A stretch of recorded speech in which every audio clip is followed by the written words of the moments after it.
fall, where we're going to do a game called Cahoots, and it's a way of doing quizzes that's a little bit competitive. It gets the students involved more. So I'm going through a training how to learn how to use it, and it's all up to, when you're writing the test, you better make sure you've got the wording correct according to what the book says. So, yeah. Right. If that's what we're going to go off of, yes. I mean, these little words, you trying to trick me, or you just want me to fail? Right. Good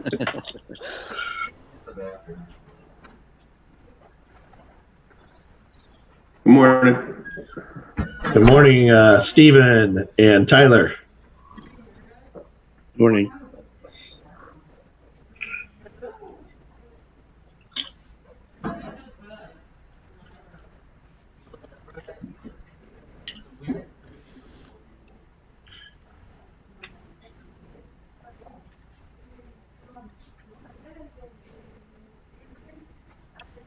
Hey, Dave. Yes, I'm on. I had a question for number 30. It's kind of confusing. It was on 82 and page 83.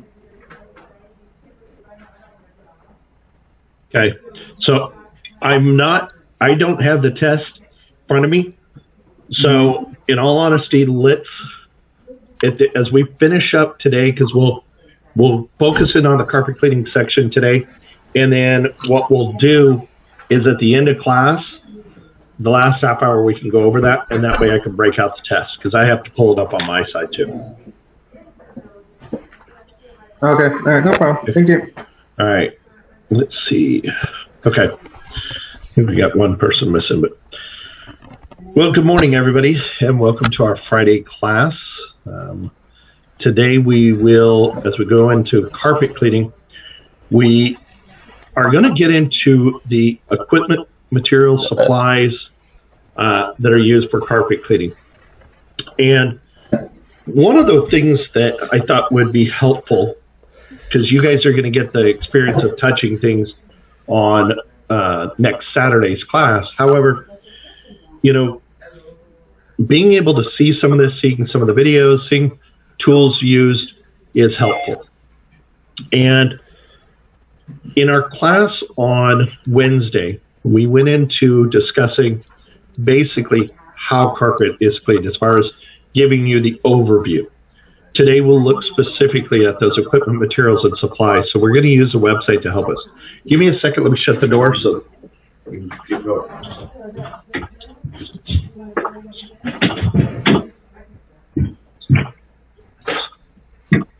All right.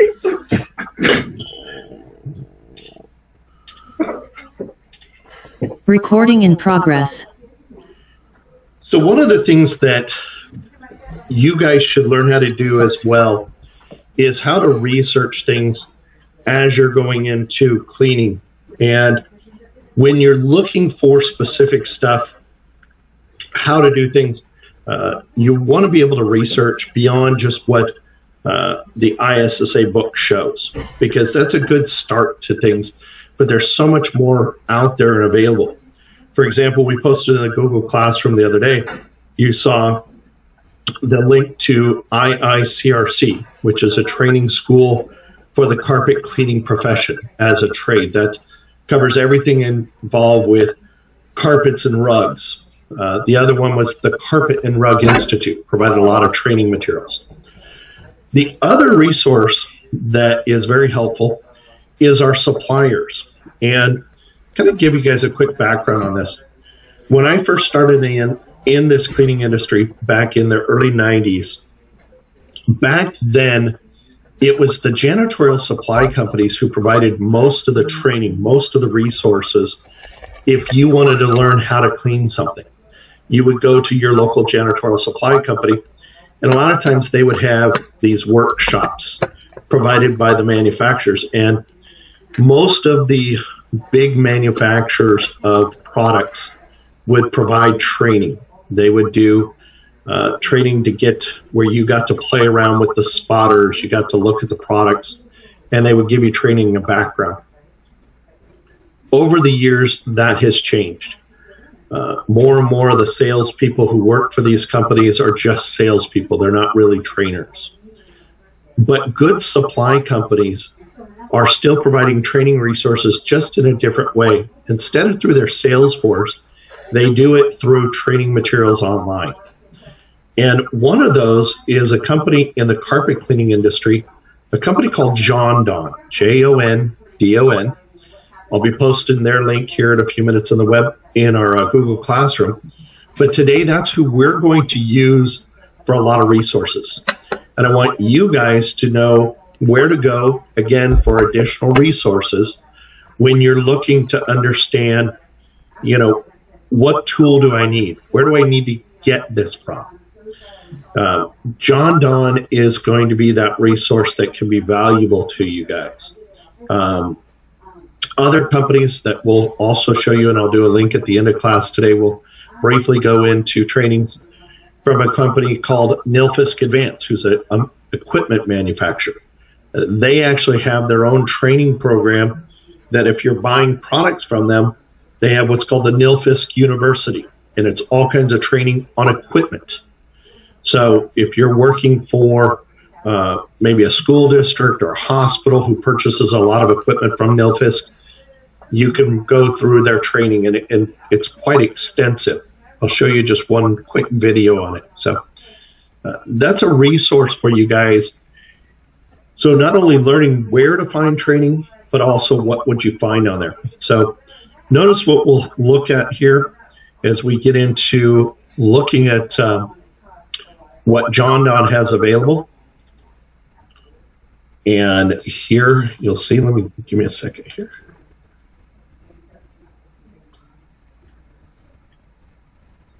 All right.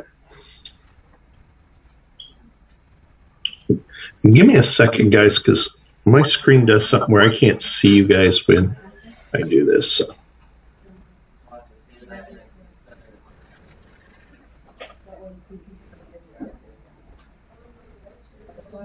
Okay.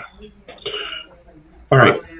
So you'll notice here when we're looking at Jondon's website, this is Jondon, JONDON.com. And when we go to their home page, first of all, you notice they have everything from concrete, restoration, carpet, some janitorial, and even safety supplies. Their focus when they first started was really in the carpet and restoration part of the business. And then they got into the concrete stuff. So they have a lot of equipment and training and so forth in that area. But we're going to look at the education part of it and just kind of show you guys some stuff that they provide available. And then we'll go into the products. One of the things is how-to technical guides. And you'll notice a variety here. How to deal with insect and animal infestation. And specifically what this is referring to is in some areas where you get animals will come into a home, they can get in underneath maybe a raised foundation, and unfortunately they may trap and die. What happens with that? Obviously now you deal with odor issues. So there's training there. Training on how to deal with crime scene cleanup. Training to deal with a variety of things, furniture, hard floors, mold remediation. So we're going to focus in on the carpet cleaning. So we'll click on their website. And again, it breaks it apart into different types of cleaning. We'll focus in on commercial carpet. And you notice now we have each of the different types of cleaning that we talked about just the other day. Bonnet cleaning, dry foam, encapsulation, restorative hot water, even shampooing. And then something interesting, they also add a couple specialty ones, restaurant carpet cleaning and olefin commercial carpets.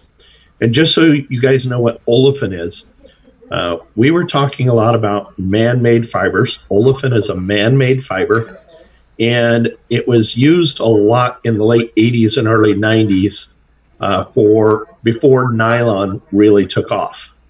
Unfortunately, for the olefin manufacturers, this is a product that if you got oil on it, it was almost impossible to get out. So olefin carpets, they take a little extra cleaning to get that dealt with. Now, as I mentioned, we're going to focus in on the key areas of restorative hot water, bonnet cleaning, and encapsulation, the three most common. So we're going to start by clicking on the restorative hot water extraction. And you'll notice it has steps here outlined. And we're not going to go through the process today, but what I did want to do is go through the equipment, materials, and supplies that might be used. And we're going to start with the equipment first. So I'm going to go back to this equipment, over to carpet cleaning equipment, and we're going to focus on those. And I'll use this as a great way for me to kind of show you and explain a little bit about some of the equipment in the industry.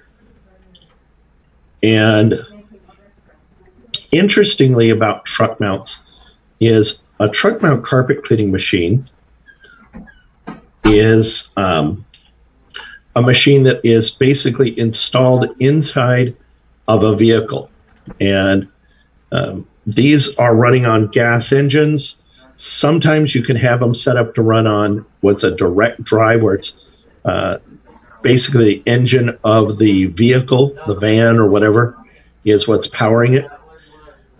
But you'll notice these are a pretty big, hefty machine, lots of hoses and so forth. And some interesting features about truck mounts.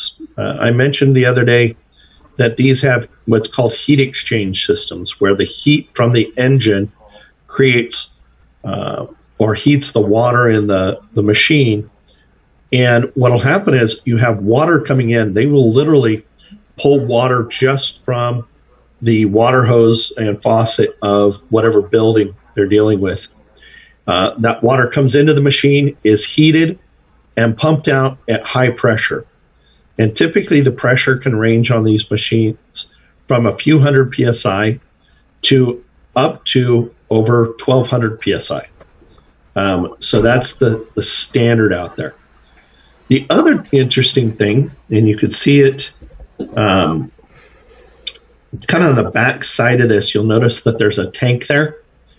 That tank is the recovery tank.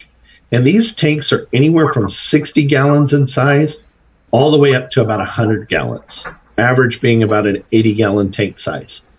So in the course of cleaning a carpet in a home or something along those lines, 80 gallons more than enough, including in a commercial application. Just out of curiosity, in our class, who actually has worked with the truck mounted carpet cleaning or is doing anything with that at Elk Grove School District with Ruben's crew? Amon or Don, have either of you done that? Yeah. Yeah, we've all used it. Christina, have you had a chance to be involved with that? Yeah, I have. Okay. So these units, with your experience, tell me the difference, or tell the class the difference from your experience with a truck-mounted unit versus a portable unit. So I'm going to show the difference in a minute on a portable.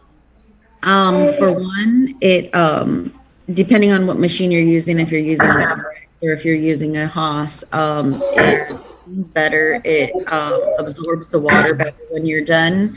Hello. And it just you can visually see it. What? The difference. I like the lights off. The dirt, etc., and it's just, I don't know, 100% way better. Right. How about Don or Amon, your thoughts?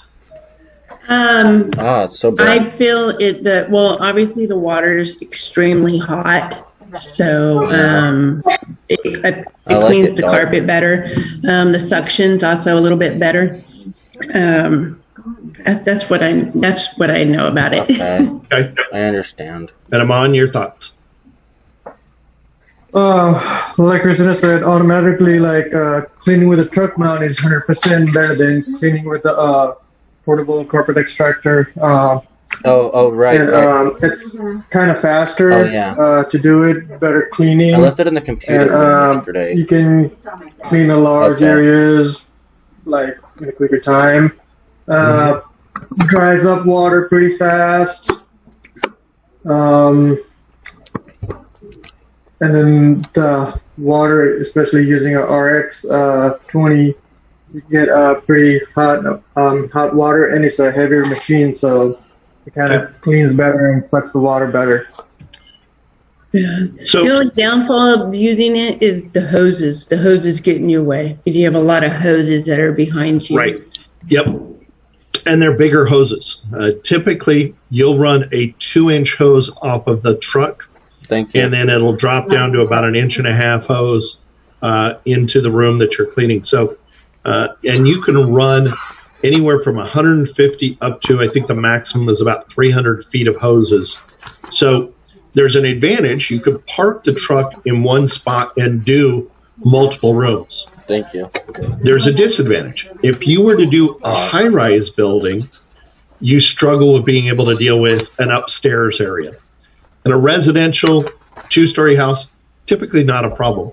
But if that was a commercial office building, for example, your second floor, this is a little bit of a struggle because otherwise you're trying to pull it up a window. You might damage the window frame, the outside of the building. You know, it just, there's a negative there. But the positive, as you heard everybody saying, a truck mount is got far higher heat.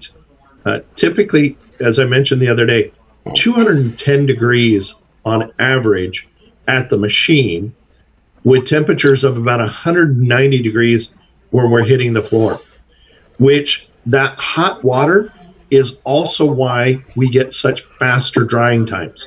Hot water evaporates much faster than cold water does. Cold water tends to sit into a surface much longer. So from the standpoint of usage, the carpet's drier much faster. The third aspect of a truck mount is the fact that it has much more suction. It has far more vacuum. In fact, here's an interesting note. A truck mount measures its suction completely different from the way we measure from a portable. When we are dealing with vacuums, we talk about cubic feet per minute of airflow, CFM. So an average carpet extractor might have between 100 and 150 CFM. When we deal with a truck mount, because it's so much more powerful, we actually measure truck mounts in how much the lift is on it. Things like water lift. So literally, it can suck water feet. Okay? You could drain a pool with the truck mount. That's how effective it is. Whereas if you think about the small pump and think about the size of it, the pump on a portable machine, and I'll show you a picture here in a second of the portable machine, but the pump on a portable machine is about this big, or maybe even this big. I mean, it's small, 2 or 3 inches in diameter. In comparison, the pump on a truck mount is about this big. It's a large pump, large opening. It's designed to move lots of water. And for that reason, if you're dealing with flood recovery, most of the companies who specialize in doing flood restoration work or fire restoration work, they're going to use a truck mounted machine to suck a lot of that water out. And they have equipment and tools designed so that they can pull large amounts of water. In fact, let me show you, and this is what's really cool about utilizing this website. So, again,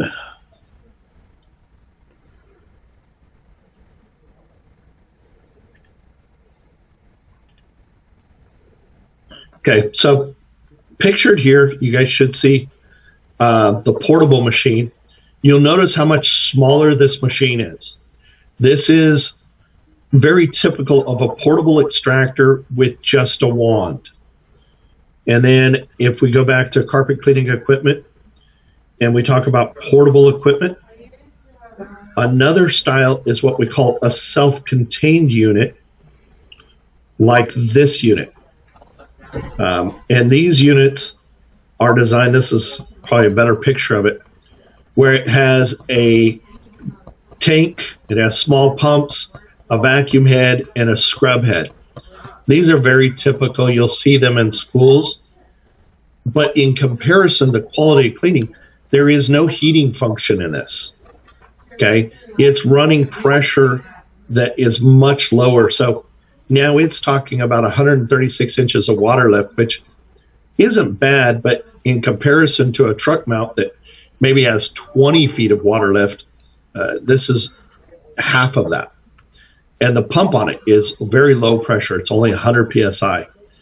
So these are great if you don't have the ability to use a truck mount. And the reality, the cost is significantly cheaper. You'll notice a cost of about $3,600. In comparison, a truck mounted machine is typically over $20,000 in cost. So a very significant difference. And I go back to the carpet cleaning equipment. I want to show you something on just some of the tooling we can get for carpet cleaning. So we have a variety of wands that are available. This one is a tooling that actually has a brush to it. And these are upholstery style tools or stair tools. There should be, see if it has this. These are more upholstery type of tools that are available. I'm looking for the tool. I had it yesterday. There we go. And this is the tool. It's called a water claw, and this is designed to work with a truck mount. What this is, this head here has all these small holes in it that allow you to be able to put it onto an area, and if there was a flood, literally to pull water up through there in a large area, and you would just put it on the area and just suck it, and it is pulling large amounts of water. So there's a real advantage to the truck-mounted carpet cleaning equipment, but the disadvantage is the fact of what Dawn mentioned, the tooling. The tooling, or not, is the hoses. You're fighting hoses, and so you are limited because if you can't get into the area, then you can't use that. So you'll very rarely ever see a truck-mounted unit cleaning in a hospital environment or any high-rise building. So then we have to look for other alternatives. What are the other methods of carpet cleaning? So that's where we start to look at those options. So that in the carpet cleaning equipment, when you think of extraction, we think of 3 different types of units. Okay? So those 3 units would be a truck-mounted unit, which is going to be your most powerful, then a portable box extractor with a heater. So as John Don was showing, they have that box unit. A lot of times those will have heat units built into it. They're not as high of heat, but they're still going to give you temperatures of around 160 to 180 degrees. And then the low end is the self-contained units, the small unit that has a scrub brush. And you guys will have an opportunity to see this equipment here in the next 2 weeks. So I'll make sure that we have some of that there for you guys to see and touch and feel. So those are some of the pieces of equipment on the extraction cleaning. Now, when you're dealing with extraction carpet cleaning, there's not a lot of materials that you need. Remember, materials are things that we might dispose of infrequently, like rags, for example. And rags are pretty much about the only other material that you might be using when you're dealing with carpet cleaning, just for wiping surfaces down. But in our supplies, the supply list is huge. There's so many different options. And so that's where we find what are the chemicals that we need to use in carpet cleaning. And so we'll focus first on what's called a pre-spray. And then when we go into talking in a minute about the encapsulation, I'll show you those.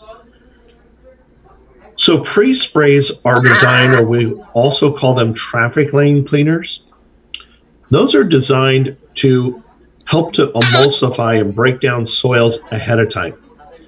So in heavily soiled areas, entrances to the building, we would use a pre-spray carpet cleaning detergent.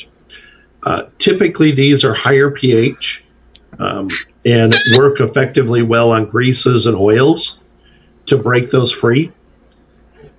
So there's a variety of them. Some of them have fragrances, some do not. In fact, if you're working with a truck-mounted unit, you'll find that they also make powdered products. And the advantage of powdered products, if you're dealing with a large unit like a truck mount, is you could take one scoop and make what's called a stock solution that's like 5 gallons of stock solution. And then that can be run through a unit. I'll show you a unit here in just a second. That basically is a pre-sprayer. So give me a second to pull that one up.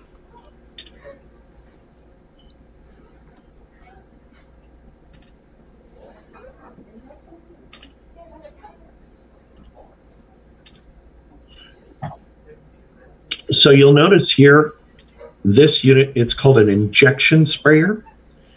And this is designed to be hooked up I'm just paying to attention to the the water line of your truck mount.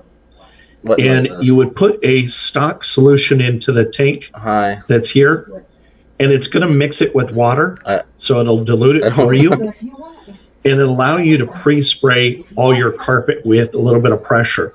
And you can adjust that pressure a lot of times and dial it down. But these spray units are far more effective than trying to use a trigger sprayer, a cheapy pump-up sprayer that you might use. So a lot of times you'll find carpet cleaners will use these pre-spray units. Some have gone to using electrical units where it's not hooked up to their machine, but most of the guys I see will use a injection sprayer to do it. It's far more effective. If you were using a portable unit, though, for example, like the portable box extractor that I was showing, so if you were using a unit like this, and you'll notice this one has a lot more pressure. It's 1200 PSI, which means you can do some hard surface cleaning with it. It goes down to 400, which is still good for carpet cleaning. And this is it's definitely a step down from a truck mount, but it's a good portable unit. You can use in these units one of the tools I was just showing, which, go back.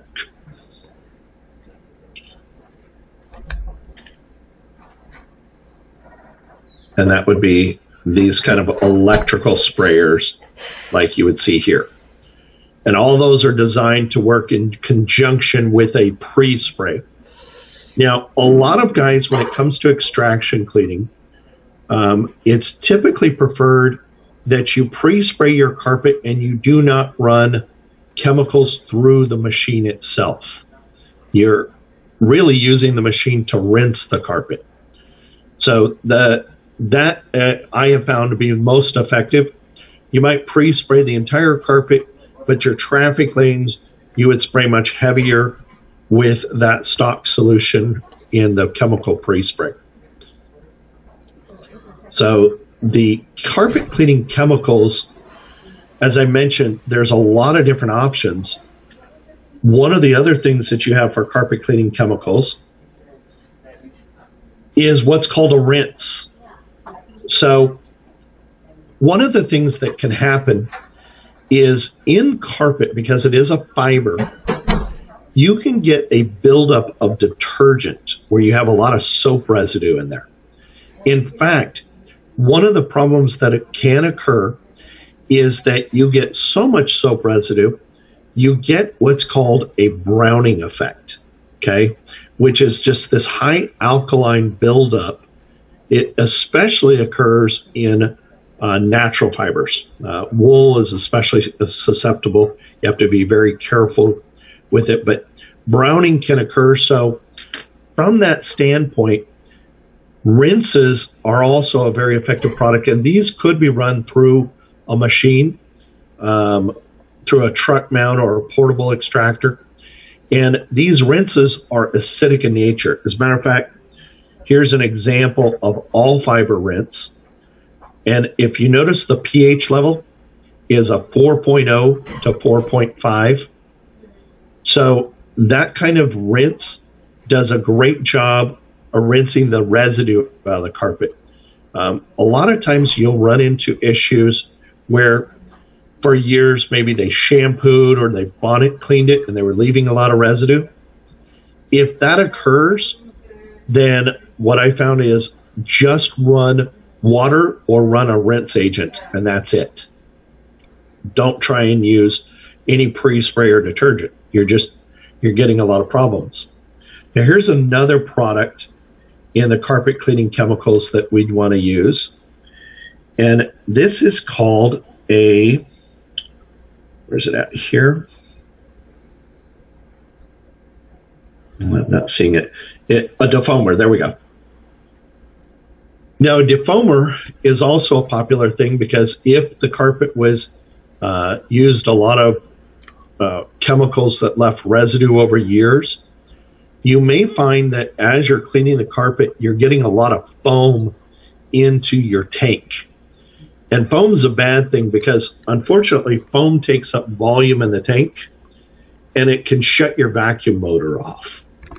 So from that standpoint, a typical good practice is on a carpet that has been bonnet cleaned for years and you're going in and doing a restoration, they will take a little bit of defoamer and put a little in the tank and also suck a little into the line of into the vacuum hose of the extractor to coat the hose and help to deal with foam issues.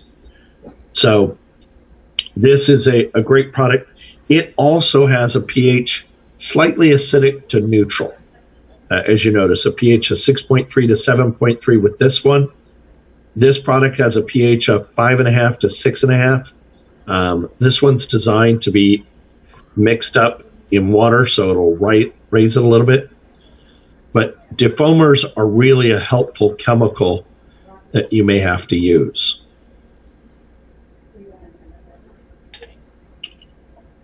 So we have basically pre-sprays, rinses, defoamers. Another one that we won't use too much in commercial, but is pet odor and stain removal. In residential, this is a really popular product. We can all understand why that would be. One, though, that I'm not a big fan of is deodorizers. And if you guys remember when we dealt with the chemicals in the basic cleaning of carpets, it talked about how there's different types of deodorizers.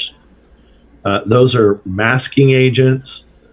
Some will actually destroy it. But the problem with deodorizers is this is now adding another chemical that can leave a residue. So I'm not a big fan of those. However, one thing I do like is something that is based off of enzymes. And enzymes are really good if you have some really bad odor issues. Maybe if you had a flood outside of a restroom and you needed to clean the carpets, it can deal with some of the odor issues associated with it. So enzymes aren't a bad idea. So I'm going to stop that screen share and we'll do a second to review. So what are our basic chemicals again? All right. What's the normal product we might use for extraction cleaning to clean first? What do we call that? Pre-spray? Pre-spray? Yep. Pre-spray, or it has another name called a Rent. Nope, a traffic lane cleaner. Traffic. So those two terms are interchangeable, traffic lane cleaner or pre-spray. Okay? What does a rinse do? Let me see. Can I get it right? Remove the residue off the carpet. Yep, it's exactly that. When we've got lots of soap buildup, okay, and again, unlike some other types of cleaning, when we come into an area, we don't know how they've cleaned that carpet. A lot of times, a lot of different things have been used, especially if it's much older. So from that standpoint, one good clue to know whether or not you're going to need a rinse agent is when you first start cleaning the carpet. If you're noticing a lot of foam in your machine, then it's a good practice to do two things. One, add a defoamer to your unit, and number two, to add a rinse agent into your stock chemical that's being put through it. So instead of just water, now you're putting a rinse in there, and that rinse is going to help reduce the pH, because the alkalinity gets so high. We've got so much soap residue. This rinse just takes and knocks all that residue out. So, you think about our clothes when you clean your clothes. If you use too much soap in your clothes will start to lose their color. They'll get a dingy, kind of faded look, and that can occur over time. So to keep your stuff clean, a lot of times people will run a load without using chemical. Mark, your question.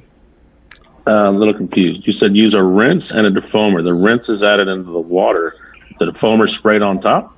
No, two tanks. Thank you. It's a good question. Rinse is added into the water that is sprayed into the carpet. The defoamer is added into the dirty water tank that's coming in. Because remember, we're putting water out and water's being sucked back in. So the defoamer is added on the dirty water side. The rinse is added into the clean water that we're spraying onto the carpet. The cool thing is the rinse is going to help lower the foam as well. So they'll work hand in hand. We never want to spray defoamer onto a carpet, by the way. You never want to do that. It's a bad practice. Nelson. Can you also, can we talk about pre-spray? So can you also add the wrench with the pre-spray instead of putting? Yeah, as a matter of fact, and that's a good question. Let me show you something here. They make pre-sprays that are a rinse type of agent. So they make enzyme pre-sprays, and let me see here. I'll find you guys one.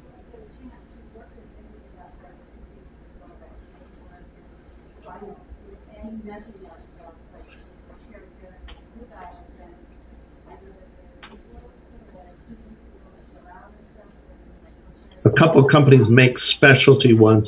I don't think it's on their website, but I know of a couple of companies who literally make rinse agent pre-sprays. So they do a great job, and they have a pH usually at about a 6.5, but they're designed exactly for this, for where there's just heavy residue. So,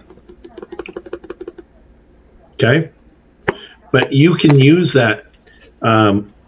Just run it straight through the machine. A lot of times you don't need to have that rinse agent run as a pre-spray. There's no real value to that as much as it is just running it through the machine, because it's going to knock down that residue as it's pumping it down.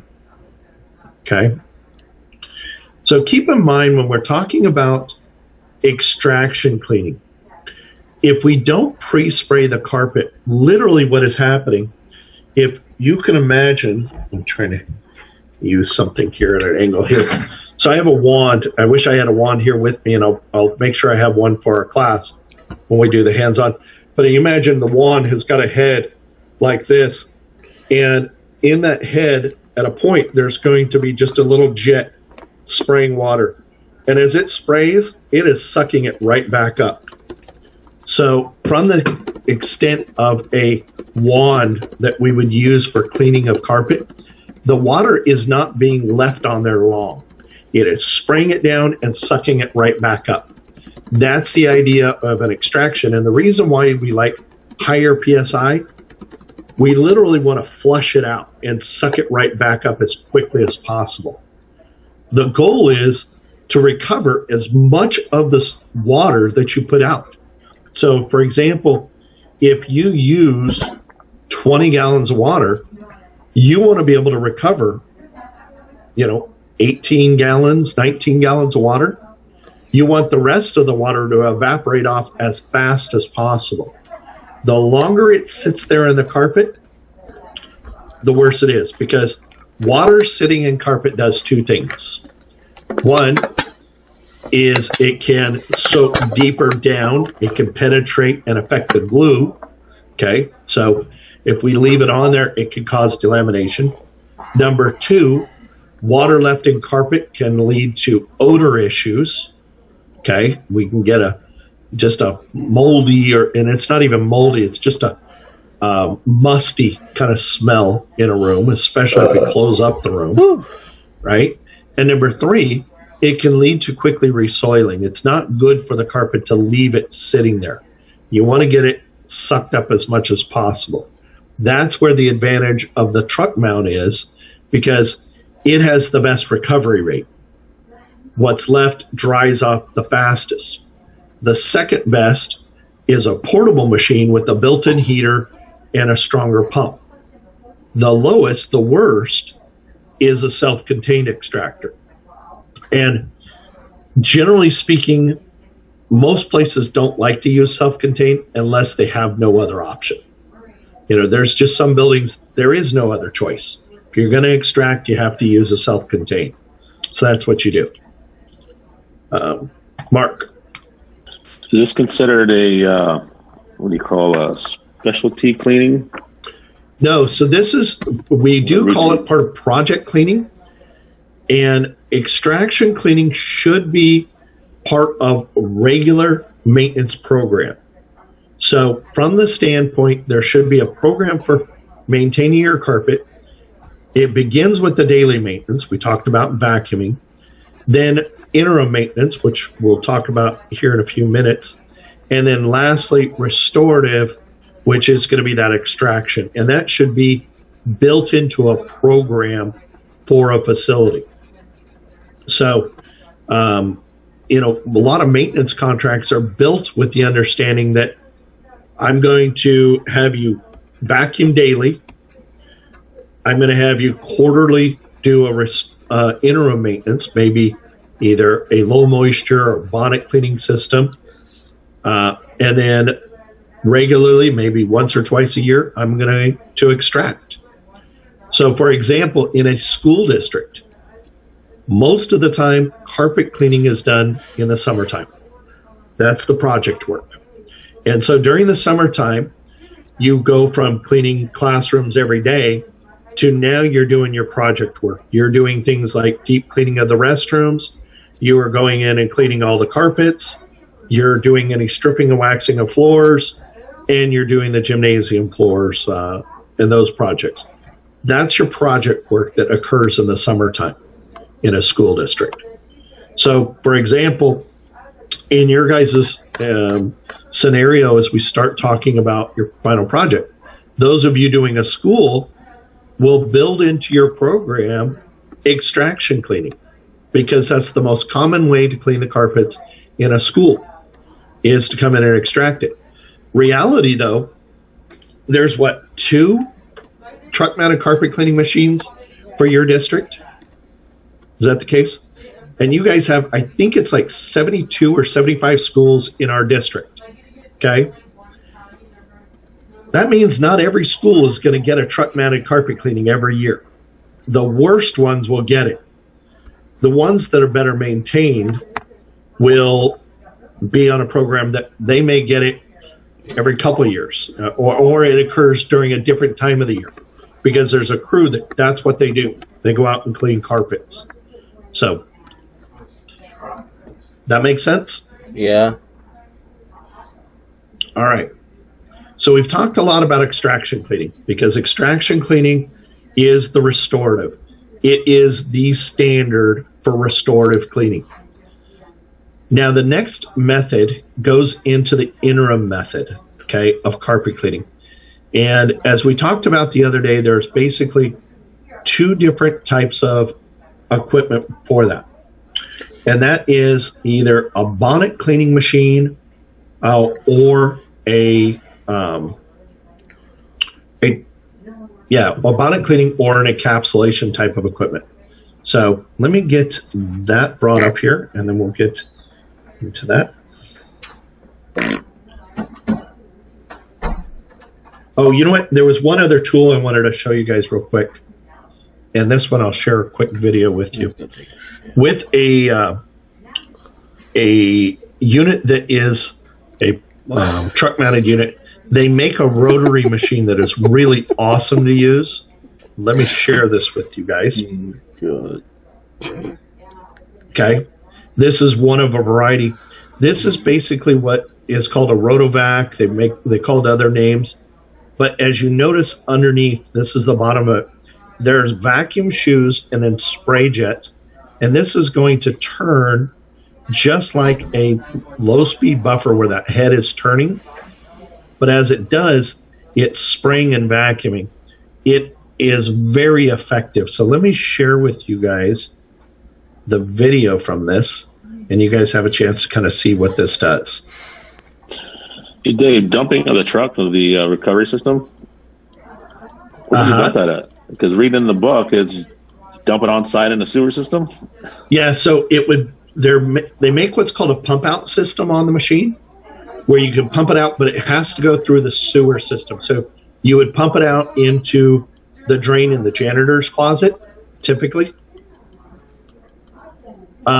You cannot run it through. You can't dump it out into the flower beds. It's not a good practice. And you also don't want to dump it out into the street, because that'll get you in trouble. There's fines associated with it for doing that.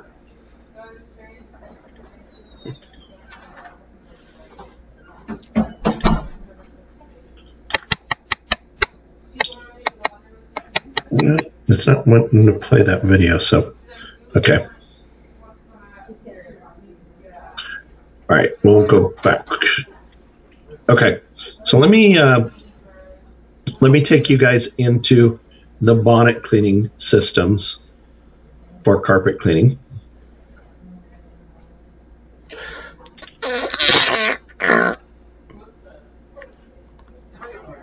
It's okay. It's break time. And those are typically designed where it would use a low-speed buffer. Better out than in. Same as what we used for stripping and waxing the floors. But they're going to use something called a carpet bonnet. So notice here in the image I'm showing, this is one of a couple different types of carpet bonnets. It's a pad. They make it in a couple different ways. This one is a very thick loop. Those are typically used for residential. And then they make a more of a commercial style. And these are designed where they're a smaller, tighter loop. Think again of the fiber itself. The carpet fiber isn't that thick, right? So these are designed that you would put it on the bottom of the machine. And they do a very good job of cleaning carpets. The idea behind it is when we spray on the bonnet cleaning chemical onto the pad and onto the floor, the soil, as it's broken up, right? Remember how chemical action works. It's starting to break the soil apart, causing the oils to separate from the fiber.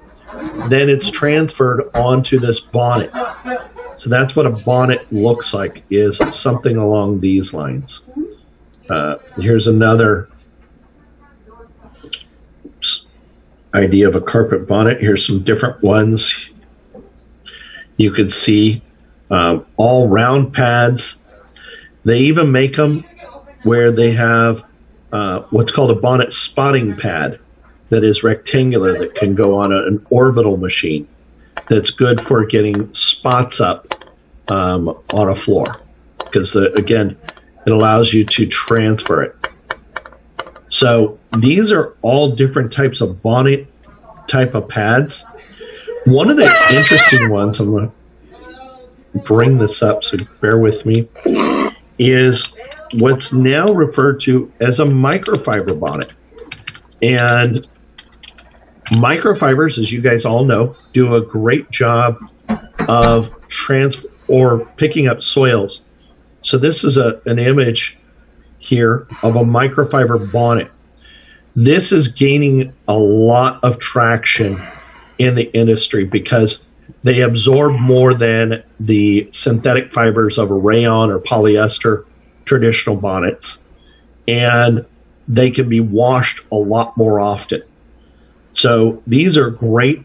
They also are better for not creating some of the issues that are associated with bonnet cleaning, where it causes friction. They go over the carpet much better. So those are options that can be used for bonnet cleaning. So let's go back now to the chemicals. We talked about for carpet cleaning, there was in extraction, we dealt with pre-sprays, rinses, but in bonnet cleaning, we specifically want to use a product that is designed for bonnet cleaning. And the reason being, bonnet cleaning chemicals have as a feature that it helps to reduce some of the friction of this pad grabbing a hold of the fiber and creating a problem. So they're really beneficial with that. They're also designed where you would, by pre-spraying with a bonnet cleaning chemical, and you saw this in the video the other day, it allows the chemical to begin working. We give it a little bit of dwell time. Now, some interesting things about these bonnet chemicals is typically they have a lower pH. So if you notice, the pH of the Matrix has a pH of 8.1. Pro's Choice Bonnet Cleaner, an 8.0. Chem Specs is 7.4. So really much closer to neutral. And I mentioned the other day that now we are introducing encapsulating products into bonnet cleaning. And the value of that is the residue that is left behind becomes embrittled and then can be vacuumed out the next day. So it's leaving even less residue on the carpet, overcoming one of the negatives of bonnet cleaning. When we clean the carpet next weekend, we're going to be using an encapsulation chemical to bonnet clean our carpet, and as well, we'll use an encapsulation chemical for doing the low moisture system. Now, when you're dealing with bonnet cleaning, a suggestion. Stop making me laugh. I recommend that you do spot cleaning beforehand, before you actually bonnet clean the carpet.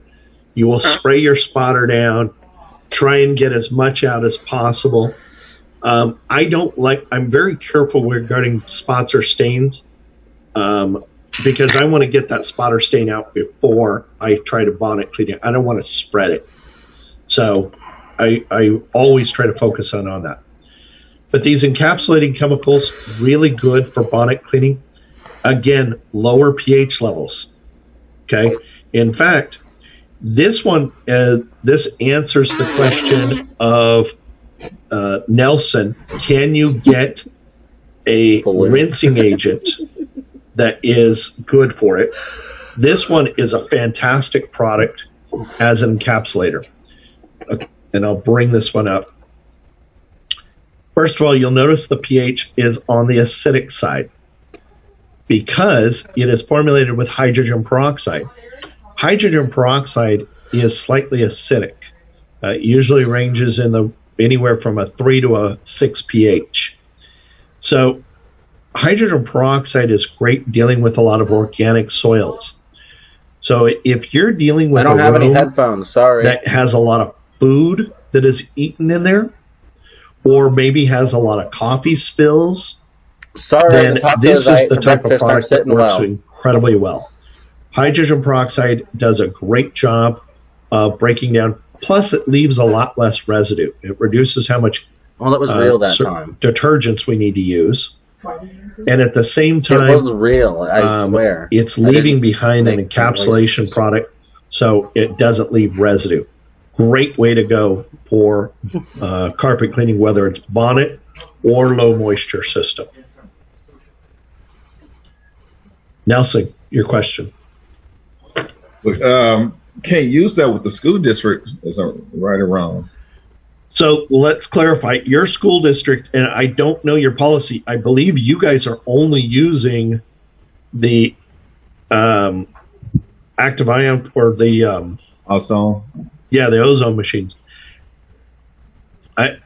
So this is my personal opinion. I couldn't speak 100% on this, but in carpet cleaning, I think you need a little bit more than what that provides. That's my personal opinion to it. It's great for a lot of general purpose cleaning, good on floors. On carpet, it doesn't have the tendency to break oils free as well. And the good news is it leaves no residue behind. So that's the positive. It will get out a lot of the soil or a lot of just generic soil. But remember the problem we mentioned on Wednesday's class. Carpet, most of which is made from nylon, some is made from olefin. They love grease and oils. It's like a magnet to each other. So our goal is to break that free. And in our book, I mentioned the fact that over 85% of our challenge to carpet cleaning is that small percentage of soil, the grease and oils. So to get the dry soil out, that's easy. That's through vacuuming and maybe pile lifting. And we can get most of the rest of those easy soils out with the ozone machine or the ozone chemicals. And remember, guys, what we're talking about when we're talking about these ozone machines, it's basically a water that has been infused with ozone, and as a result, it just has more oxygen in it. And oxygen helps to break soil free. But here we're dealing with a bigger challenge. We're trying to break grease and oils free. So in that standpoint, the average school site, I can understand the value of saying, average site, use the ozone system, and if you have problem areas, then report it, and then the crew who comes in with the truck mount can do some restorative, because they have within their tools a lot more options because they're doing more restorative. Does that make sense? So I think you're dealing with the challenge here of 75 schools. Okay? 75 schools. Your district, our district, has 300 custodians in it. Okay? We are the 5th largest school district in the state of California. So as a result, we've got a lot of people in our staff. And one of the biggest challenges when you have 300 custodians who haven't gone through training that you're all going through, they all have their own great idea. So they'll go and say, hey, Nelson, here's what I do. I take this and I mix it with this, and this is how I clean the carpet, and it comes out great. And every 5 years, the school's looking at, man, what the hell happened to this carpet?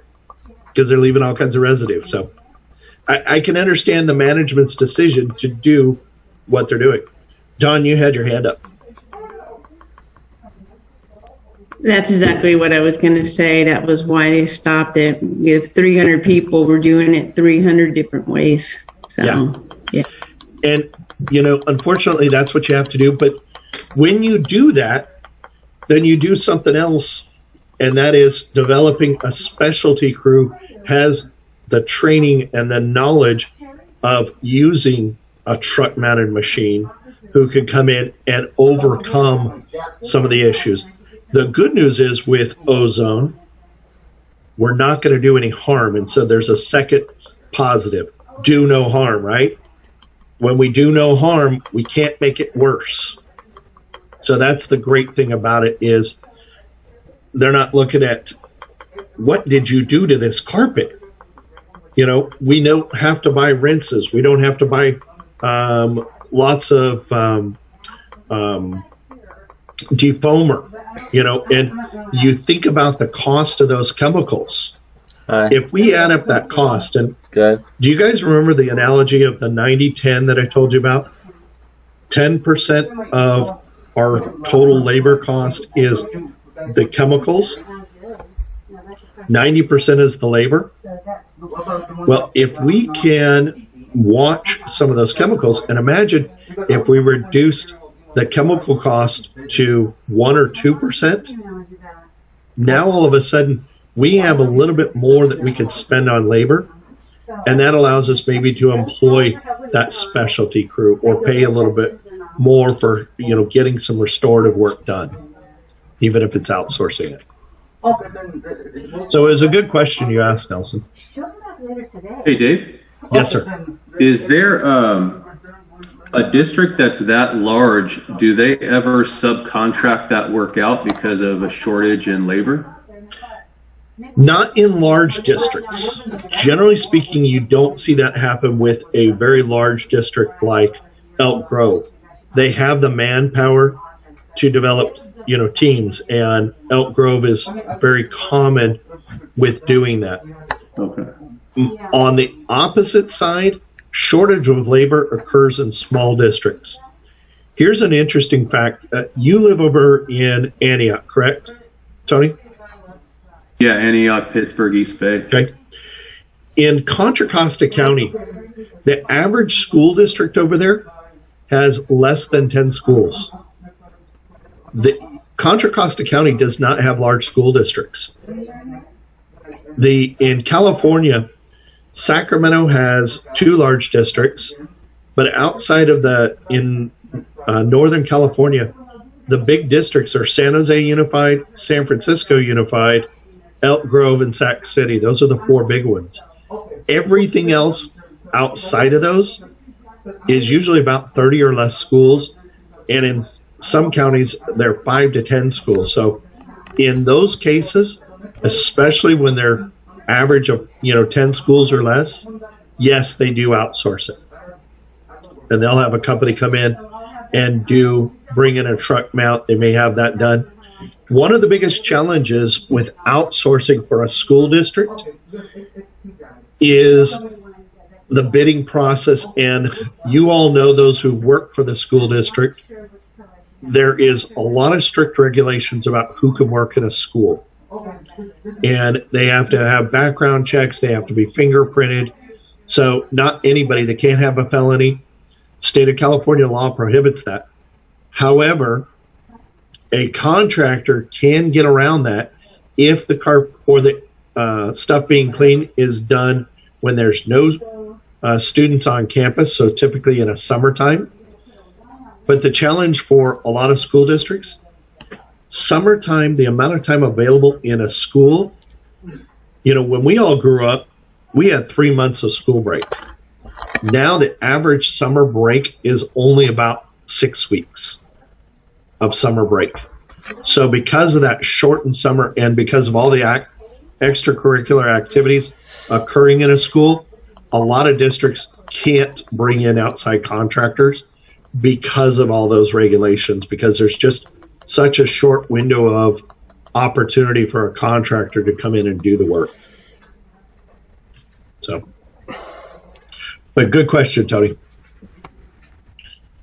Okay, so continuing on about restorative or interim maintenance. I mentioned bonnet cleaning. I showed you the bonnets, the chemicals used. Typically, those are either going to be bonnet cleaning products that have a lower pH, usually closer to neutral, or an encapsulation bonnet cleaning chemical, which is the new technology.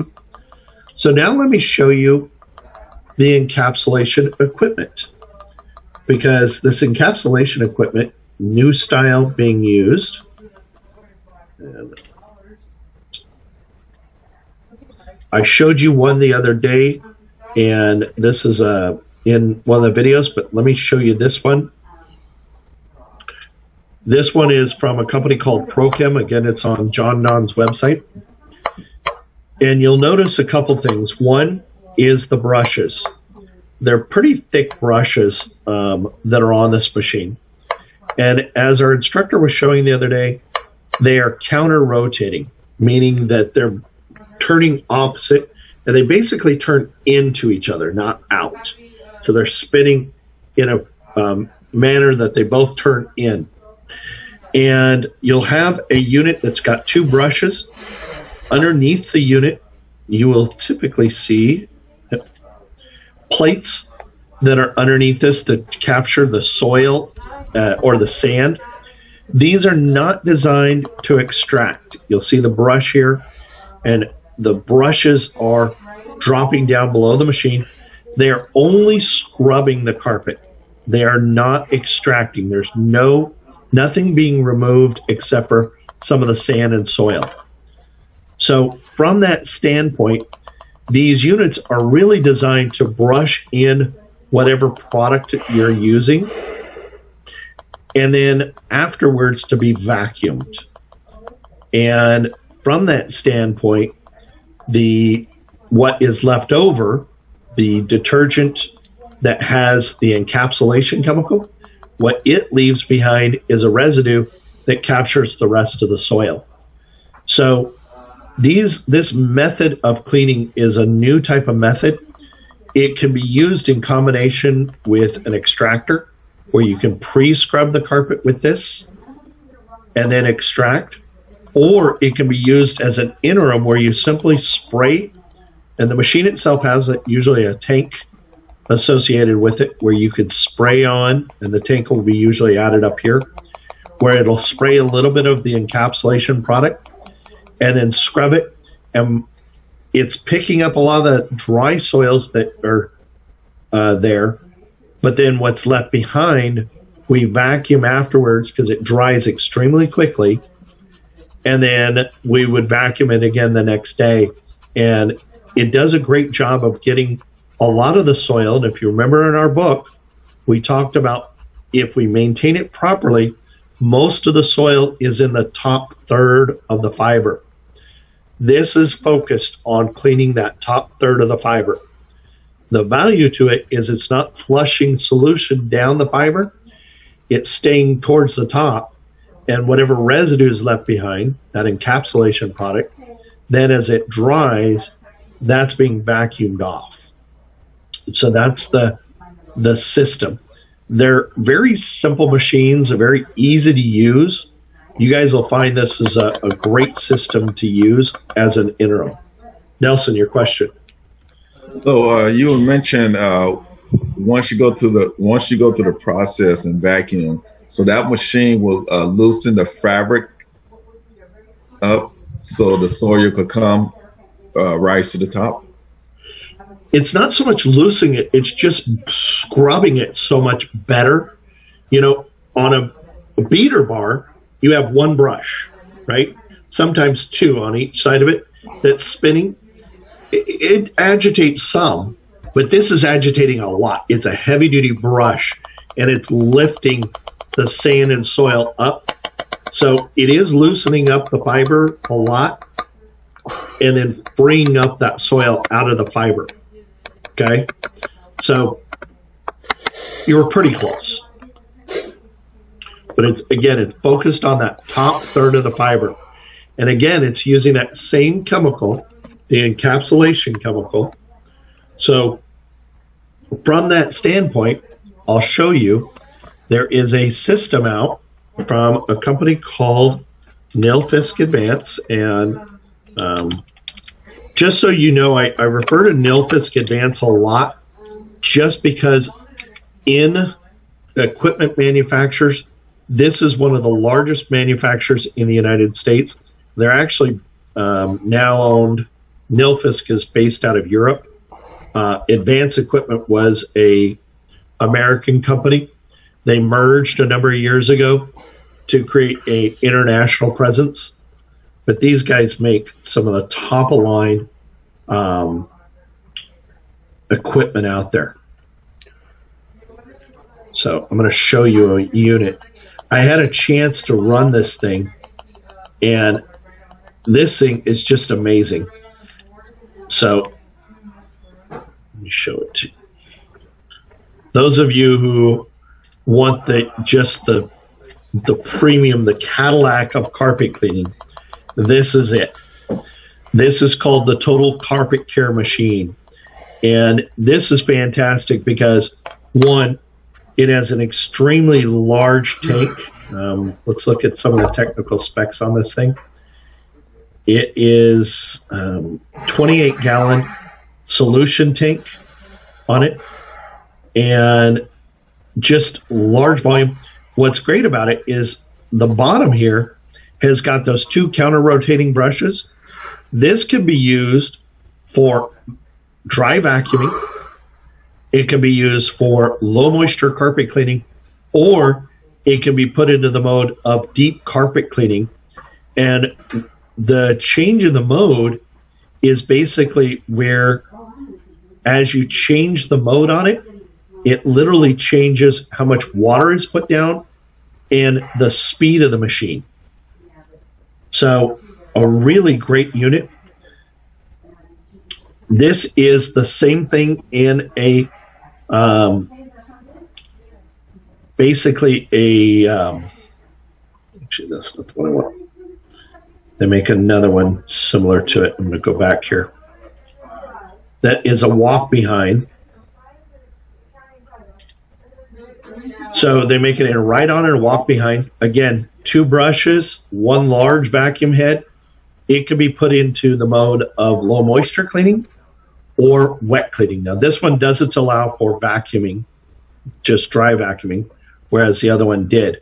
But this kind of equipment, if you were cleaning a airport or you were cleaning a large facility, imagine cleaning in a large hospital, for example.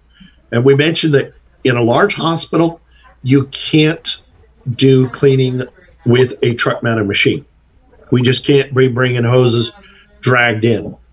This is the method you would use, is something along these lines in either a ride-on or walk behind, because we can do deep cleaning with lots of agitation, and we would use an encapsulation product with this. So we're leaving very little residue. So it can be done as a maintenance system at night, or it can be done deep cleaned of areas like the main lobby or the main hallways, just by changing the mode on it. So fantastic way of cleaning carpet with a portable type of machine, and reduces labor cost as well. Because typically these things, like an automatic scrubber, are running widths of about 28 inches to 32 inches. So much wider cleaning path, much more effective, and faster dry times. So I mentioned to you before, the thing about carpet cleaning is that we can take one method and combine it with another method and almost create a new way of cleaning. And that's what these machines are doing. They're taking low moisture carpet cleaning and combining it with an extractor and building a new system that allows you to do interim maintenance, low moisture cleaning, or deep cleaning with heavy extraction, and it just slows down your production rate. So great way to go. Okay, so we covered three types of units. Those three, just quick quiz. What was the first that is the most deep cleaning for restorative? What is that system?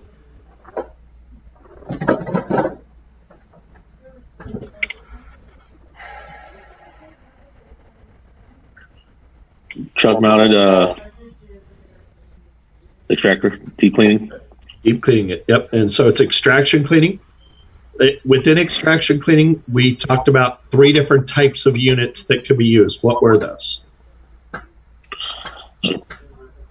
Portable box extractor and small self-contained units. Yep. So those two, and then truck mount. Yep. This is too messy. So we have those three. Then for bonnet cleaning, what do we use for equipment for that one?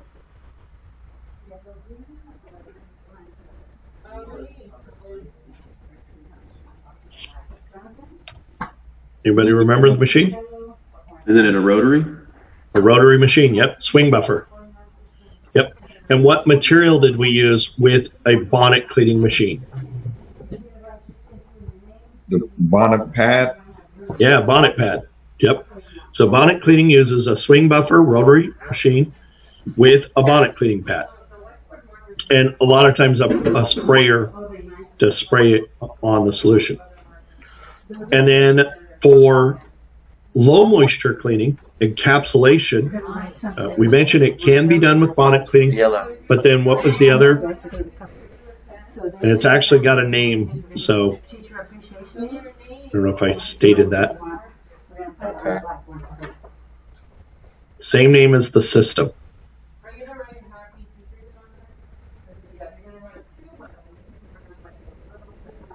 Low moisture machine.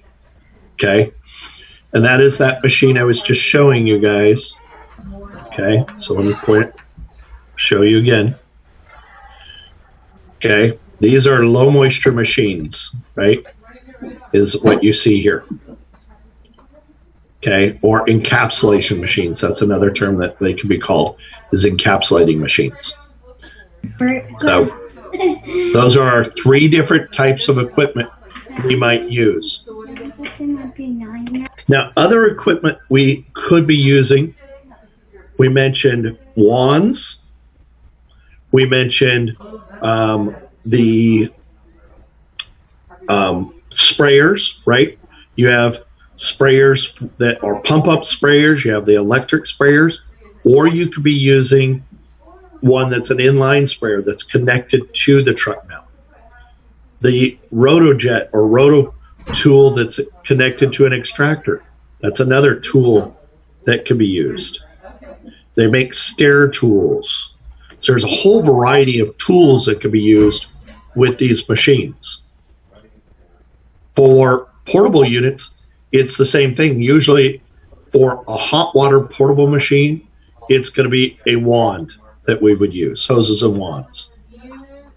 And then for a low moisture machine, there's really no additional tools. It's simply the machine itself. Same with bonnet cleaning. But the material used on bonnet cleaning is the bonnets themselves. And then lastly, our chemicals. So our chemicals were what again? For extraction, what are our core chemicals? So, low pH.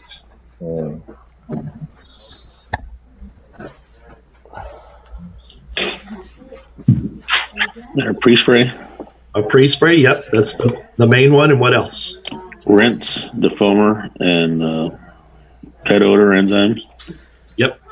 So there's our core chemicals for extraction. For bonnet cleaning, what's our core chemical?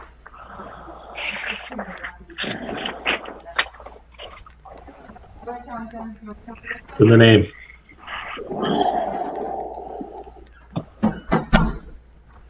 Hydrogen peroxide. We talked about a hydrogen peroxide version of it. It is bonnet cleaning uses a bonnet cleaner. That's the chemical, is a bonnet cleaner. So it's in the name.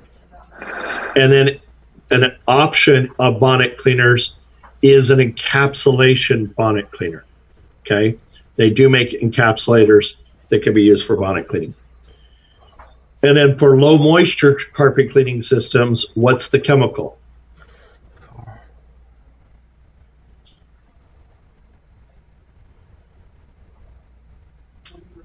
The powder stuff? Nope, the low moisture is still the encapsulator. It's still the same thing. So what I did not cover in this lesson, and I really don't want to spend too much time just because it's really not a system that we want to spend a whole lot of time on. They do make the powder product. We showed the video the other day, the host dry extraction. You'll notice even our book didn't spend a lot of time talking about the dry powder extraction systems like host, mainly because they're not cost effective. They do work, but they're just not as effective when you're doing large areas. So in fact, unfortunately, because of that, a lot of the companies who've made those products are struggling financially these days. I know Host has gone through, some major struggles the last number of years, especially since encapsulation became popular. So, okay. That's the focus.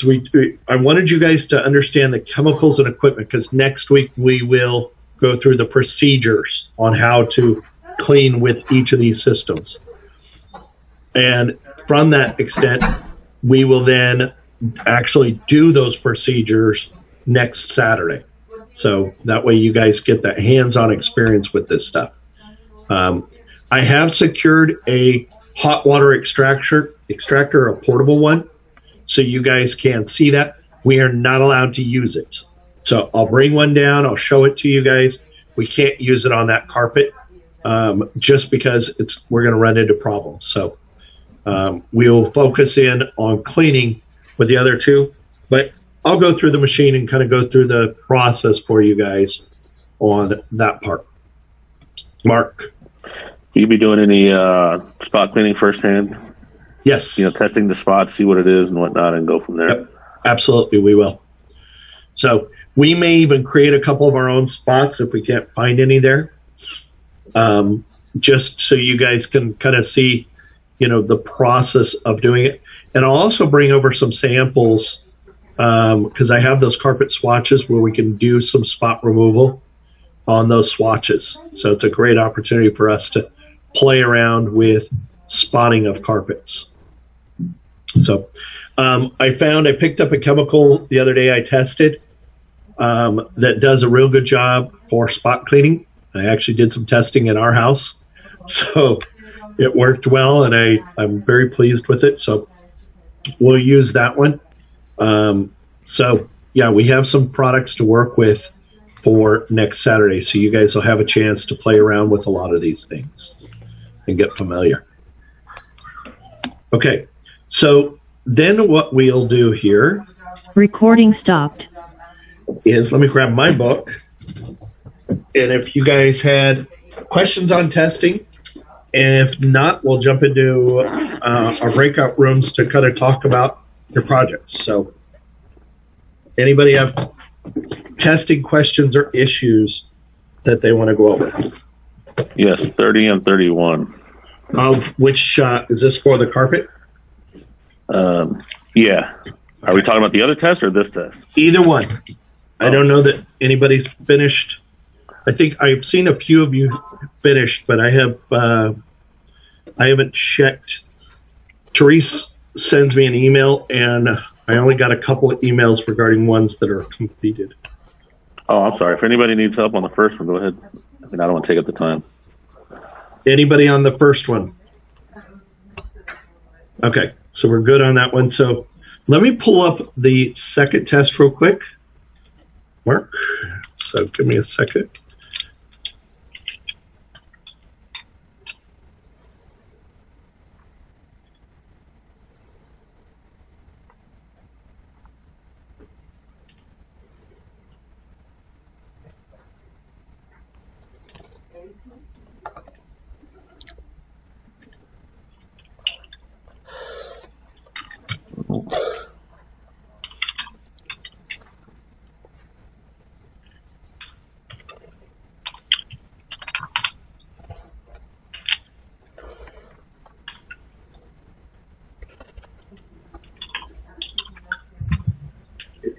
Mark, you were looking at 30 and 31? Yes, that's correct, Nelson. Because for 31, I think that's on page 70 in the blue box.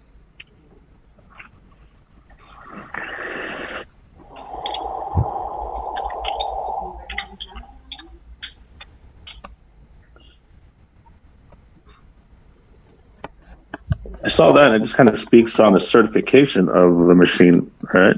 Mm-hmm. So give me a second, guys. I'll have this up in a minute. It just takes me a minute because I have to access our drive from somebody else's. Because they were talking about the maintenance plan, carpet care maintenance plan required. Why don't you read me the question? Which certifying organizations require a carpet care maintenance plan? Written, green, sustainable, organized. I was actually looking at the blue box on 68.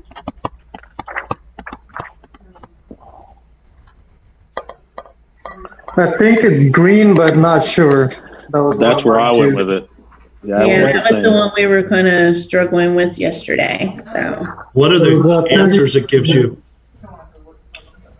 Gives you written, green, sustainable, organized. I think you're looking at green as being the answer.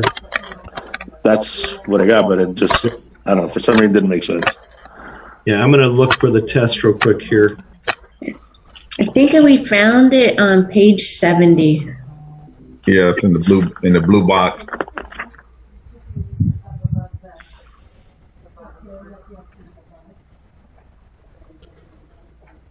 Yeah, and both of those are green programs. So, and would you answer the question for 32? I know it's true.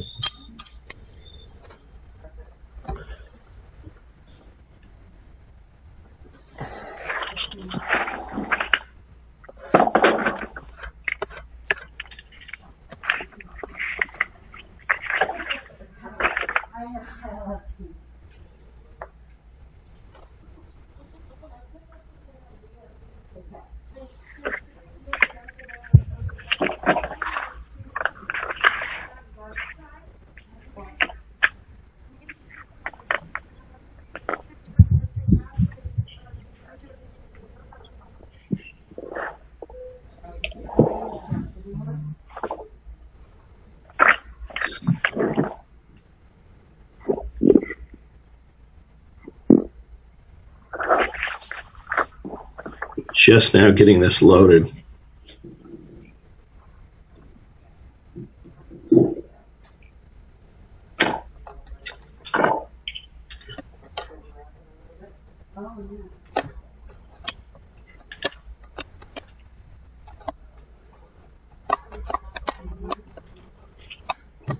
Module 1.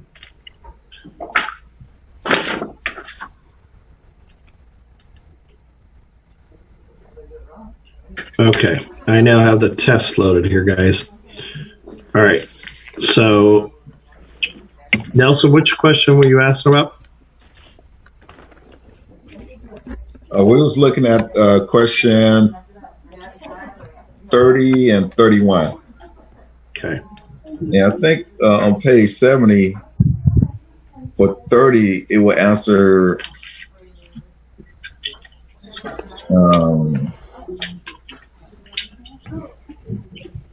all right. SIMS and green cell certifications require only water be used for extraction. Okay.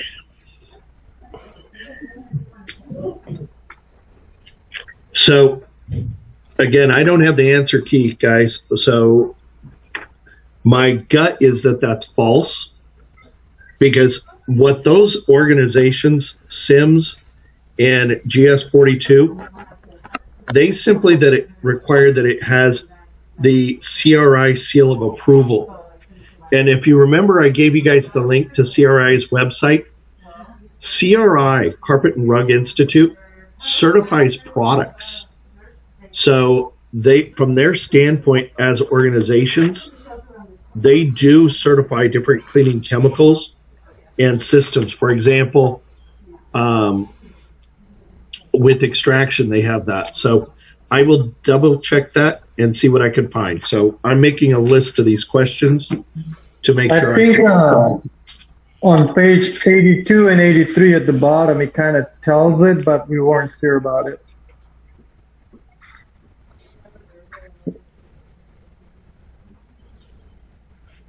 Page 82, the last on the right hand side, all the way at the bottom. Okay, so read that sentence because I'm looking at it too, and I want you guys to kind of read it and understand what it's saying.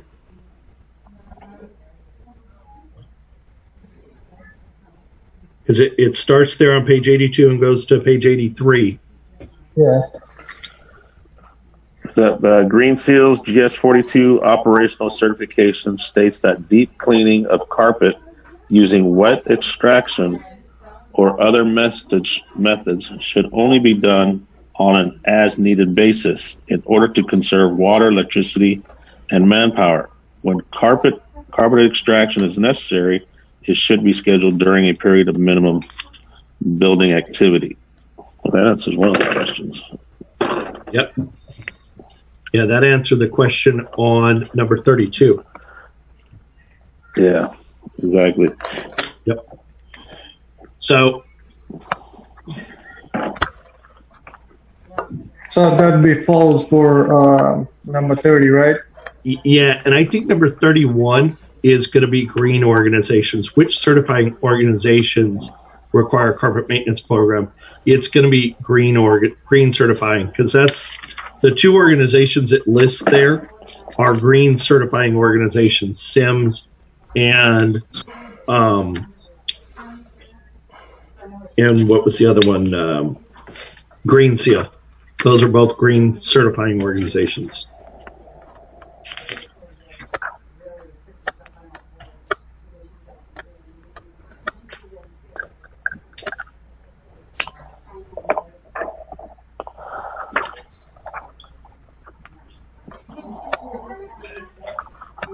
Did you guys pick up on number 33?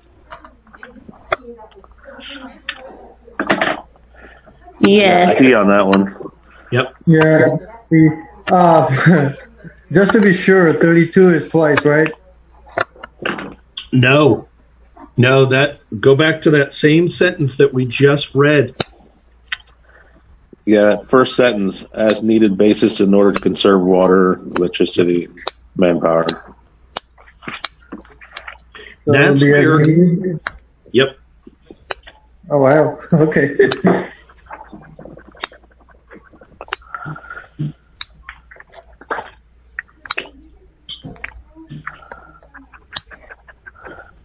Yeah, Dave, when I asked you about the extraction on, if it was considered one of the, what's the terminology used?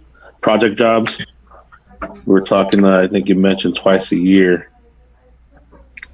Yeah, and that's a part of a maintenance program, and it can Right. be, but that would be based on the need.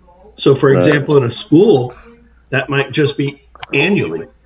In some cases, if you have a good maintenance program, you can go without having to extract for years and only extract a small portion of it. One of the things I will post for you guys this weekend is a really cool plan that was designed and initially was designed by Host. Mark, the diagram you did in the basic cleaning of your medical building. If you were to take that, okay, and let's just imagine that whole building was carpet. One of the neat things that they did is they color-coded the sections as to traffic load, right, and soil load. So the red area of a building, that lobby and main hallway, the most trafficked area, received far more maintenance on carpet cleaning. So not only did it get more vacuuming and more attention to spot cleaning, but it also is where most of the carpet cleaning was done. It was focused on those areas. So in that standpoint, and you'll see a diagram that I'll post because I found it late last night, but I was in the middle of doing something, so I didn't get it posted. But it was really cool because it shows in an area, this area is something that is far more frequent of maintenance. Then the next areas, the yellow areas, are lower. So those might be in the office space area. Maybe instead of having to do a monthly maintenance, that might be a quarterly. And then the lowest areas, maybe it's patient rooms or something like that, that really don't get, even though they have traffic, it's usually 1 or 2 people in there at a time. They're not in for long periods of time. So those areas in a medical building might only get once every 6 months doing any kind of maintenance. Launch has 2 distinct meanings. Maintenance program. Same thing in a school. In a school, if you imagine, what's the most heavily trafficked area of the school? The hallways, right? The front entrance to the school is the most heavily trafficked area. It's also why it's typically never carpet. Almost all schools have removed carpet from the front entrances and the hallways. Concrete, if they're an older school, maybe some VCT, okay? Whereas the carpet is usually kept where? Where do they carpet most often in a school? Classrooms. Towards the center. Yeah. Office space area. Oh, right? yeah, office space, yeah. Offices are a lot of times carpeted. Some of the classrooms, depending on the school, sometimes classrooms are, right? But the libraries almost always are carpeted. Okay, so from that standpoint, it's the lower traffic versus the high traffic of the hallways in those areas. So that helps you on building a maintenance program, knowing where's my traffic at and focusing my attention on those areas. So that's where that plan of action, and that's where these systems come into play. Because if you're using a good system, an encapsulation system, good vacuuming, spotting program, those can help you to have a good program for maintaining of your building. It's when you don't have a maintenance program that you can get, if you remember the statement made the other day, we can get to the tipping point or imbalance where now we're beyond being able to maintain it, we're having to restore it. And once we get into that mode of constantly having to restorative, it seems like we're now in failure mode. Okay, we're not in a maintenance program. We're now just responding. And that becomes difficult. It's not a good sustainable program for a school or for any building for that matter.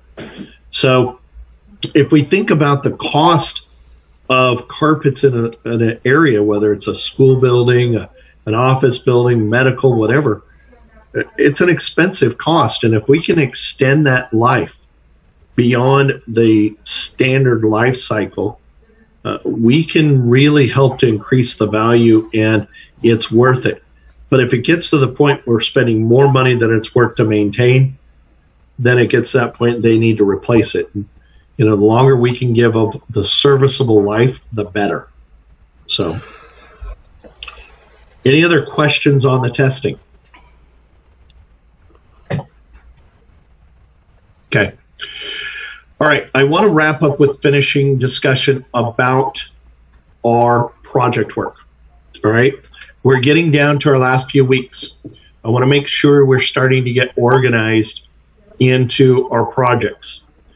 So from that standpoint, what I want you guys to be doing is we'll take just a few minutes. I'm going to take about 10 minutes and put you guys into your breakout rooms, and I'm going to come into both of your breakout rooms just from the standpoint of making sure you guys are organized. We can discuss it here with the whole room, but are you guys starting to put together an idea of your building itself, what that looks like, and from that standpoint, the different areas you have? You guys already have that set? Mark, your team does. Don, how about your guys's with the school? We know what areas we need to do. We've already, Christina and I actually went out and calculated approximate square footage of the school building and kind of passed it out to everyone. So, And both of your teams you guys are now assigned as to which areas each person is going to be focused on helping to put together the plan for that area? Okay, good. So where we're at now is that same thing of taking carpet cleaning and building a carpet cleaning plan. So your carpet cleaning plan should include your daily maintenance program, okay? And then it should include what is your interim maintenance program, okay? If you have an interim maintenance program, you can determine, does it need to be extracted? How often should it be?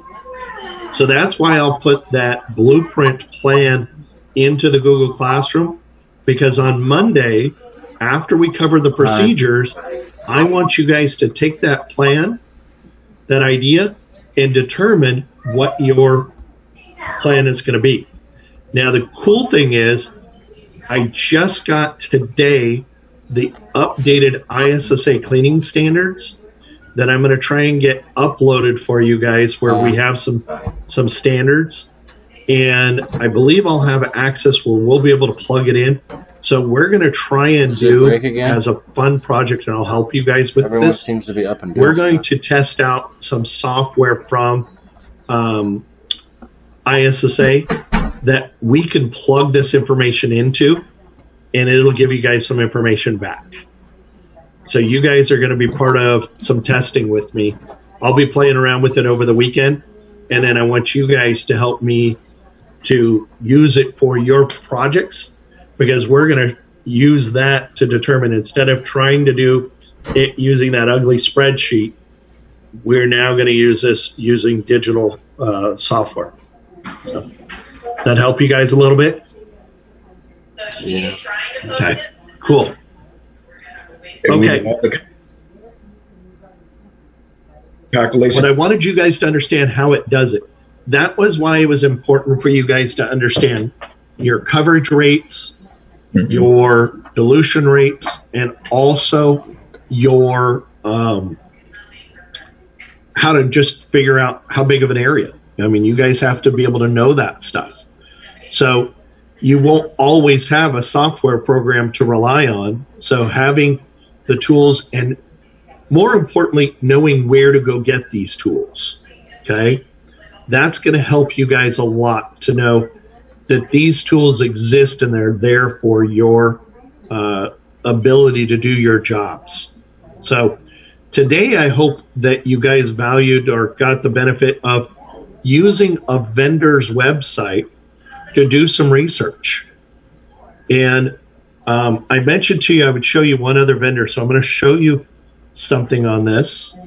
Give me a second here, because I thought this was such an awesome tool that I wanted to share it with you guys as a class. Holidays that people celebrate all over the world. You might celebrate something.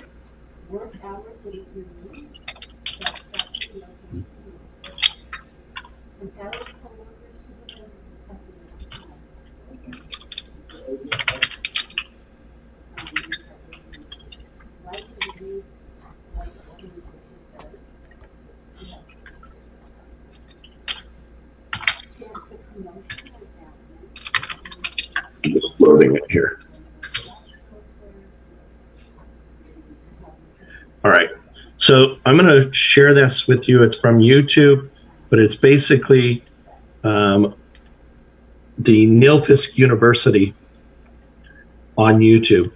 And this will just give you an idea of how really cool their programs are. The Shark AI Robot Vac Mop Pro. It vacuums. Visit us on the web at nilfisku.com. Nilfisk University is the cleaning equipment industry's most comprehensive web-based training and interactive learning resource. Your degree in success is just a click away at Nilfisk University. Welcome to Nilfisk University, where excellence is attained through active learning. Welcome to Use and Care training for the SC100 Compact Cord Electric Upright Auto Scrubber. This model is available under both the Advance and Nilfisk brands with only minor differences. So, and again, I don't want to spend the whole time going through that particular machine, but what's cool about it is as a manufacturer, they've decided to go through and every one of their machines, you could be able to pick the machine you want and get training on every aspect of that machine. How the machine's to operate, the care and use of that machine, and how to properly maintain it. Because a lot of these bigger pieces of equipment, the ride-on machines, the auto scrubbers, the ride-on or the carpet extractors, all of these pieces of equipment have pumps, filters, brushes that all need to be properly maintained. And there's no way in the course of a class that we can cover every machine out there for you guys to know all the equipment. It's just, there's so much. Even though the amount of manufacturers has reduced, there's just a lot of equipment. So our goal is to give you the overview, show you where stuff's at and how to access resources. And then from there, take that same information and go apply it by when you then go out in the field, knowing that I've got this video. So when you start working with this equipment, whether you've been doing it for a while, your boss may come to you and say, hey, we've got a new machine. And he may have been given 5 minutes of training on it. Doesn't know a whole lot about it. Most of the major manufacturers of equipment now have training available on every single one of the machines. Guaranteed the major manufacturers of Karcher, Nilfisk, NSS, and Tomcat all provide that equipment training. So use that to help yourself out when you get using it. So, Mark. Maintenance on this. When you speak on maintenance, this is basic stuff you can do without bringing your toolbox into work and start working on this thing, correct? Yeah, a lot of them do. I will always encourage a crew, if you've got equipment, have with you a screwdriver, a couple screwdrivers, and a basic wrench. Okay, you don't need a lot of tools. Screwdrivers is generally speaking going to be about it. Sometimes to remove a plate off of something to access. Most maintenance, though, more and more of the equipment companies have designed it in such a way that it's fairly easy to remove the brushes through just a latch and slide them out. Hoses have been designed in such a way to do that. That's where, again, I'm working on an equipment feature that we're doing where I'm bringing in an equipment vendor to be able to show you guys a lot of equipment. And that way you guys get a chance to see some of this newer stuff and how it's improved on the maintenance. So like one of the manufacturers, NSS equipment, they've color coded all their features with a green button or a green piece of plastic to show that's just a manual piece that can slide in or out. And that's the maintenance part of it. Open this, pull this hose out, and it's green color, so you know this is something I need to check all the time. And in part of that, they've also developed posters with their equipment to properly maintain it. But again, if you don't know, and for example, on an automatic scrubber, a lot of them will have filters underneath the machine, and you need to know that when I'm doing that, I better make sure my tank is empty before I start unscrewing this and emptying the filter, or you're going to flood the floor with all the water that was in the tank. So that's where a little bit of training comes in. And each of the manufacturers is going to be able to provide that. So use that as a tool, guys. Okay, and know to go to the manufacturer's website. All right? Okay, so Monday we get into procedures. We're going to go over how we do these things, and that should only take us about an hour, and then we'll go into our breakout rooms working on our plans for doing this, okay? So good job. We're moving along very quickly. We're getting to our final steps. Next week, we will, by Wednesday, we'll be just kind of reviewing that, and then we'll start jumping into our next section, getting into the restrooms. So, and our goal is by next Wednesday, we'll finish up our restrooms and above floor, and we do our hands-on, and our last week is getting into, our final projects, and obviously wrapping up testing. So you guys most of you have already gotten past the hardest section now. Don. I have a class I have to go to here. I have to check in before 11 o'clock. So just okay. We're actually done for today, so go ahead and take off. Okay. Yep. Thank you. Same here, David. I have a class too, so. Okay. Well, guys, I'm going to wrap up today because we're done for the day. Anybody has questions, I'll stay on here. But otherwise, class is dismissed for today. Have a good weekend. Thanks, guys. Mark, your email is in the chat group. Your email? I can give it to you. I can give it to you right now if you like. All right. I'm ready.